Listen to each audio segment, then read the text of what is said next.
the valuation is required? And who does this valuation? Why you require to do a lot of valuation in the market? So to in addition to estimate the selling price of a business, the valuations are required in many contexts.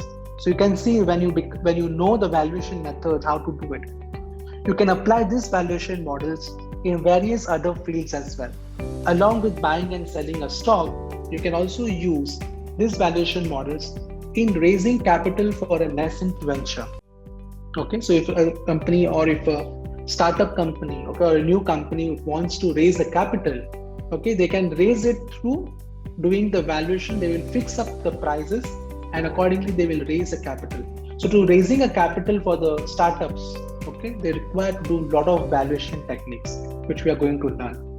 It is also used for initial public offering. So whenever the company has to come to the market for listing, okay, they have to do the valuation. They have to come up with a price band. Okay, at what price the shares should be sold in the market. Okay, so that price has to be fixed through valuation. So a lot of merchant banking firms do this type of fixing of a price band for the IPO shares. Okay, so how it derives? It derives through valuation methods. Then PSU disinvestment, public sector undertaking. Okay, where the shareholders are President of India. Okay, if a President of India wants to sell a stake in a particular company, okay, that means a disinvestment in that company. Okay, so how we will sell that particular stake? At what price he will sell that particular stake? So for that he requires to do a valuation. So for PSU disinvestment also, the valuation is required to be done because they are selling a stake in that particular company. Okay, for investment analysis, that's what we are here for.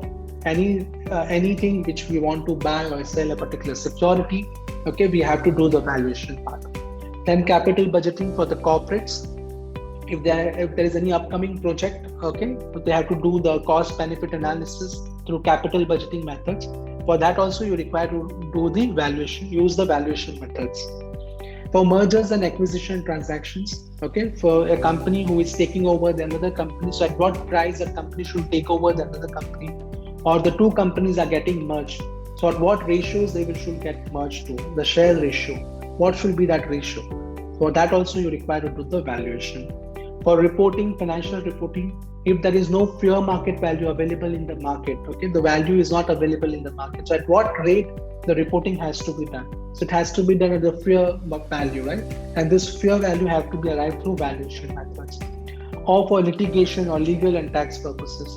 So for tax purposes, if there is any slum sale, okay, which has been done by a company, of a particular company, okay, or a particular sector or branch of that company, if they want to sell a particular assets, okay, so at what value they should be selling that, and what should be reported in the tax for calculation of tax.